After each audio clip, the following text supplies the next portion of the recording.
More foreign stuff. Is life better in the USA or Europe? Honest review. Travels and conversations. Thank you, brother. Appreciate you. Turns out humans are not the same everywhere. Who you are is at least partially influenced by where you are. Your environment literally has an impact on you. And if you don't believe me, studies show this. And this is a dynamic that's influencing all of us, including me, as I've moved from one continent to another. The tug of war between the US and Europe is just so intriguing to me. It just feels like this endless battle between the new and the old world in the West. There's no right and wrong, obviously, when it comes to a discussion like this of cultural comparison. There's just trade-offs. It turns out that you can't have it all. I think the human race really benefits as a species from our differences. Plus, it's really fun to articulate the things that I'm seeing take place in the world. And so that's the inspiration behind this piece, comparing the life that I've lived for 19 years in the US to the one that I've lived for 5 years here in Europe, and how my view of things continues to evolve. Now, national stereotypes are nothing new, right? One of the easiest ones to point to is the idea that there's more introversion in Asia, for example. Generally speaking, massive generalization, and more extroversion in other places like Brazil. There are exceptions to all generalizations, right? But there's also a grain of truth. You know, the jokes that we make about these sorts of things wouldn't be funny if they were completely inaccurate. If I were to say, oh, the US is a quiet country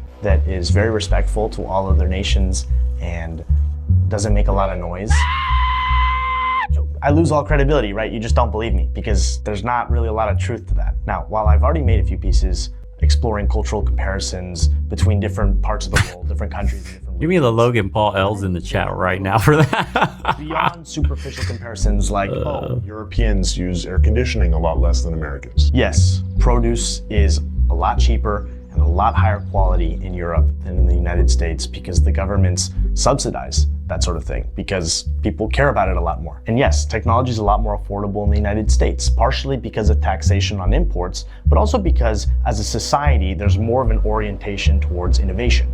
And one of the ways that keeping up with the Joneses manifests itself in the US is having the latest shiny thing. But I want to dig deeper into the character of these two continents and the trends that I'm noticing in people that live in these two continents. Oh my God, there's no lanes. There are no lanes. Fair warning, these are just my opinions. I am just sharing my observations that I see in the world and within myself. So take it or leave it. And if you disagree with something that I say, please feel free to share it in the comments. This is supposed to be fun. I find this sort of thing fun. For every point I'm going to make here. How's that? That's good enough, right? Easily readable. Coolio, boys. Let's get it. To really try, despite my biases, yes, I chose to live in Europe, explore the positives and negatives here, because I think there are positives and negatives on both sides. Americans are known for their patriotism, literally thinking to themselves, we are the best. And that's definitely not everyone, but enough people do think that. By the way, somebody asked in chat, what's Romania like the food? Let me just pull up that video. Where is it? I go in the grocery store and I show you guys prices. It's on the second channel, by the way. If you haven't, please go subscribe and watch it. Let me pull it up just so you can compare the prices because it is nuts. Here we go.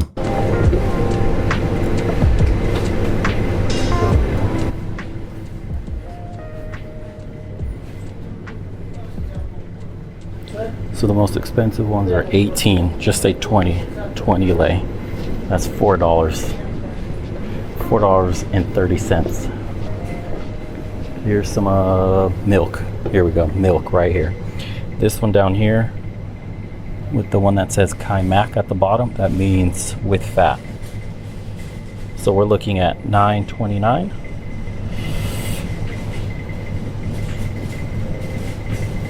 There you go, if you could see this. That's $2, dude. $2 for milk. A big one here, that's 1.7 liters. They don't do gallons out here. Just say 12. There you go. $2.50.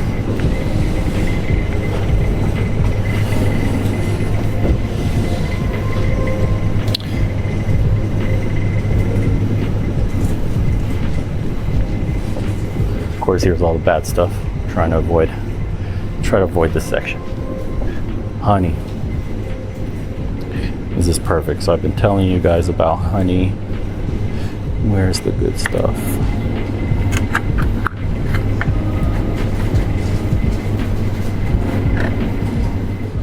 Here it is. So you can see it's 30 lei. This is what your honey should look like. Solid.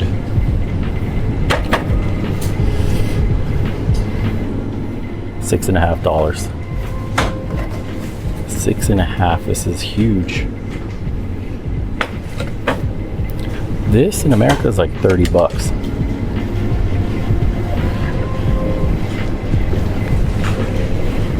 Let's see, what else would people be eating? Oh, the watermelons are crazy, dude. Look at this. Peep this. Watermelons are a $1.99 lei. $1.99 is 43 cents, dude, for a watermelon. So just 43 cents, bro, for a watermelon. The reference when you guys are looking at prices. Anyways, this was the video posted on the second channel. The links are on the description of every video on the channel, honestly, and at the end of every video. So go check it out, and please, thank you. All right, we got to go back to this. That it's a real. But that was food. And that's a local market too, by the way, where it's more expensive. Like if I go to the street, like the farmers markets, and buy fresh produce from people that have grown and on their land, it's way cheaper than even this market, dude. This is all, some of it is imported shit from around the area, not local. This really cracks me up because, you know, that's got to be one of the fastest ways that I can think of to tick someone off. Who likes the guy who shows up at the party and won't stop talking about how they're the best? As I'm sure you can tell, this really annoyed me quite a bit, having grown up in the US, but with immigrant parents. But a lot of Americans really believe this. And what doesn't help matters is the reality that a lot of people can point to the fact that the US is a world superpower. And look, there are a lot of really proud Europeans too, and maybe secretly they think they're the best, okay?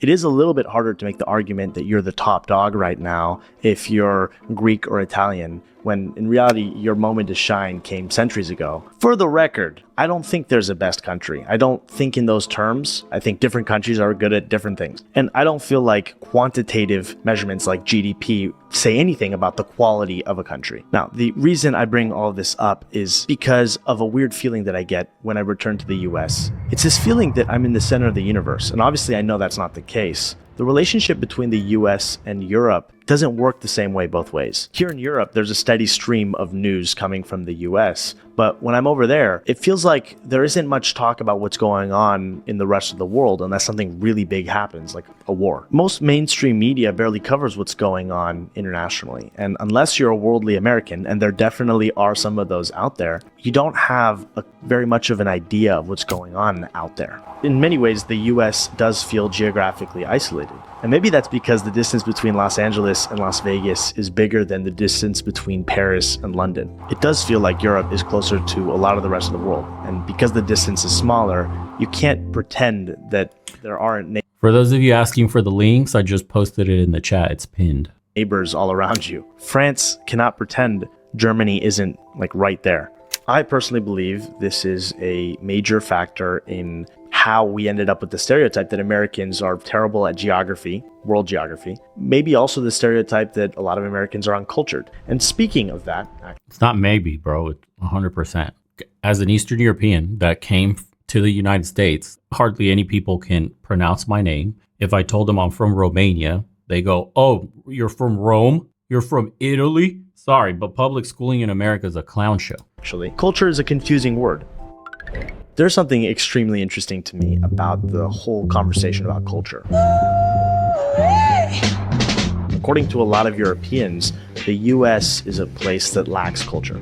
But that doesn't make a lot of sense because the US is actually one of, if not the biggest exporters of culture in the whole world. That's one of those things that really shocked me when I moved abroad. Everyone is exposed to the aforementioned. That's because we have a different definition of culture in Europe versus what Americans think culture is. You've exported capitalism. You exported consumerism. That's not what we think when we say culture. That's the issue. Perfect segue into his culture spiel was showing fucking Starbucks. We exported Starbucks to the world, and that's culture. shocked me when I moved abroad. Everyone is exposed to the aforementioned American media and therefore American politics and current events. American music is everywhere. It's ubiquitous. Honestly, you could say I'm an export of the United States, and I'm not sure I could argue with that. The US is like always the loudest kid in the room. And even just cities like New York are an explosion of art, and it's one city in a giant country. So what are we saying here really? What are Europeans referring to? I don't think these big mainstream exports are what Europeans are referring to. I think they're talking about what you do on a day-to-day basis and how much that can change from region to region. I'm talking about the customs and traditions that have been passed down for generations, the different regional dishes that come from centuries ago. I'm talking about the superstitions or the different card games or the celebrations that take place that commemorate something that happened before modern day France or Austria or Italy even existed. Bizarre linguistic quirks, beyond the fact that there's a different language every direction you look. Architecture that changes every few hundred kilometers or miles. Am I suggesting that the US does not have customs and traditions? No, it does. I think about Thanksgiving and Halloween and hot dogs and baseball, the Super Bowl. There are a lot of things. It's a big country. One thing all of these things have in common is that they stretch across the entire expanse of the country. The US. Yeah. And when they're talking about culture, Europeans, some of them live in houses that are older than the United States has been around. So when they're saying like my house has more culture, more history than the United States, that's kind of what they're getting at. Cradle of democracy. Look at ancient Greece, ancient Rome, all the battles, all that history. America's fairly new as a country. It's doing fairly well. Hopefully it can keep it up. But as far as like exporting real historical culture, like China's another one of the oldest nations on earth. Chinese culture, super in depth, very rich, had an impact on the world. Yeah, we're not there yet. Exporting Starbucks doesn't count. For better for worse, is associated with uniformity and scale. Maybe that's just a facet of being such a young country. For better or for worse, Europeans see the KFCs and the Starbucks that are dotted across all of their major cities, and they see that as the mark of the US and how it operates. Now, a lot of Americans know this, and some even criticize this, right? But it's still happening. I just personally have a sinking feeling when I see the same exact strip mall in any state that I might go. And it does feel like the only way I can see the same thing in Hungary and Spain is if I go to a major chain, a lot of which are American. Maybe this is because of size, you know? A 4-hour train ride can take you to any one of like 7 countries in Europe, and you're lucky if a 4-hour flight will take you outside of the US. And I think a lot of Europeans take pride in this cultural richness, the density of different things going on, you know, being able to go to a different place so easily and not understand a word. One major difference for me between the Europe and US is the language element. And I know I care about this more than most people, but I do think it has an impact on your experience of each place. And it's one of the main reasons why I moved to Europe. Yes, you have all kinds of language diversity in places like Miami and New York, which is really cool. But overall, English would do the job in the US. That's really not the case in Europe. Yes, English is the most international language, but still to this day, not being able to speak French when you're in France means you are not having the full French experience. That's just how it is. And honestly, I love living in a world where there are many different languages and many different ways to say things, and that we don't all necessarily understand each other. For me, it's very stimulating seeing or hearing the different sounds and different ways that people can communicate with each other. It adds a lot of color to the world. Yes. Not only that, but they look different. It takes like a European to understand the nuances and how people look. Like a Frenchman can tell a German, you know, an Italian can tell a Croatian, whatever. I lost this ability. I used to have it as a kid, but being in America so long, it's hard to tell. But my dad and my mom immediately can look at somebody and go, yeah, that dude's from like Hungary. Yeah, that's a German over there. And I'm like, what the fuck, dude? How do you know that? And sure enough, they are. Yeah, people that live on that side of the world. And this goes around to basically everywhere, apart from the United States. Like in Africa, Africans can tell each other apart very easily by like damn near down to the tribe. Southeast Asia, same thing. They can tell each other apart. They will tell you who's from where right away. There's just little distinct like nuances and facial structure and shit that you can't tell as an American. You have no idea. Very interesting. I speak Spanish, but if I go to Barcelona or spend time in Catalonia, I, don't understand Catalan. I speak Italian, but Southern Italians are difficult for me to understand, partially because of the accent, partially because of the dialects. It's just awesome richness that I appreciate so much. And kind of counterintuitively, it is precisely because there is that barrier there, that it's difficult to learn a language, that it's difficult to decode how people are communicating, that when you do unlock that door, it's like that much more incredible. That is what makes languages so amazing to me. They're world expanding tools. I fell in love with France and with Europe when I did my exchange in France because I was forced to learn the language. I just had to. It's like learning how to think in a new way. There's something so exciting about that thing. Without that, I would have never immersed myself in France. I would have never created the life that I have now. Speaking the language is often the difference between having a superficial tourist experience and delving deeper into the culture. I like to think of it as overcoming the moat around a castle so that you can actually storm the castle itself. Who doesn't want to see what's inside that castle, you know what I mean? Now, Lingota is the sponsor of this video, and they offer a really powerful tool, Speed of Life. One of the things that really struck me the last time I went back to the US is the speed of things and the fact that there are less guardrails, less people and things that are going to slow you down or get in your way. And because of that, many people go very fast. In the US, for example, it's perfectly socially acceptable to wolf down a sandwich in 3 minutes and get right back to work. I'm not saying that's what always happens. I'm just saying that it's okay. People are not going to judge you. It's like an acceptable thing to do. And people will walk down the street eating, or they'll eat in their car. And in Europe, you're never going to see those sorts of things. Or if you do, it's like a extremely rare, I don't know, I can't remember ever seeing it personally. These things are not okay. They're looked down upon in exactly the same way that smoking is looked down upon in the US, which goes to show you human beings are willing to draw different lines in the sand. Europeans will tell you it's not healthy, right, to eat that fast, it's rushed, but it goes beyond that. It feels almost morally wrong. I think that's a good spot to pause and introduce a new concept. I have this running theory that there are two forces at play in shaping culture. The first is peer pressure. There's always a certain kind of pressure that exists enforced by the people around you on how things should be, how you should operate. And the other idea is normalization. It's seeing a certain kind of behavior that's very widespread around you to the point where you get desensitized to it and you find it normal. So let's talk about some examples of this. I want to talk about work here for a second, which feels very related to the speed of things in my mind. The US is a super competitive society. There's a lot of peer pressure to work harder and longer, and if you don't, somebody will be there to replace you. No guardrails, Tell that no to Japan. switch. So it leads to a more imbalanced way of living, I find. This leads to a dynamic where there's very little vacation time, and not just that.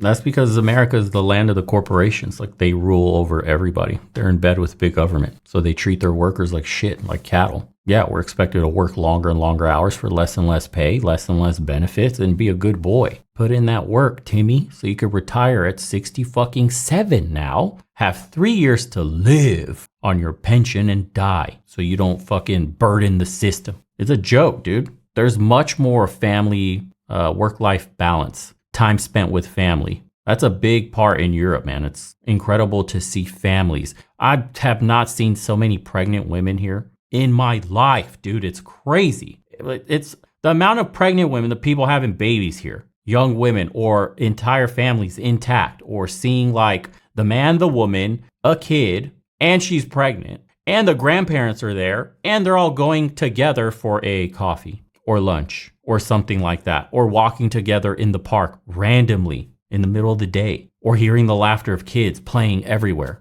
That shit is rare, man. I haven't felt those vibes. I haven't seen the kind of like family life and family values in America since I was a kid, since I came to the States as a kid, when kids were still kids. Crazy, man. People don't take that vacation time. You're lucky to get even a couple of weeks, but it's been normalized to not even necessarily take that time. That becomes a sort of like self-perpetuating cycle. It does feel like there's a fear of stopping. So there's the peer pressure and the normalization of work that's taking place in the US.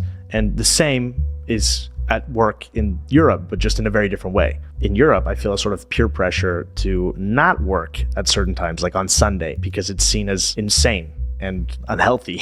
And because Europeans treasure their vacation time and really stick to it, it has a normalizing effect. I don't look at time off in the same way I used to. I'm going to realize it's good to unplug, to recharge, to not have everything revolve around work. So there's pros and cons to both sides here, because I think the US is a really incredible place for the ambitious if you want to advance your career. And that feeling of ambition all around you can be infectious. I felt it as like a fresh wave of energy. The only thing is, it doesn't feel conducive to a healthy rhythm over the long term. And the thing about grocery shopping, I was seeing a lot of people order on Instacart or Uber Eats or whatever. And it's not like those things don't exist in Europe, but there's like an emphasis on efficiency in the US. Here in Europe, a lot of people will shop for groceries on a very regular basis, almost daily or every other day, for fresh produce, and they'll buy in season. There's nothing really efficient about that, but it is healthier. And the whole like Costco concept, bigger is better, giant fucking shopping for like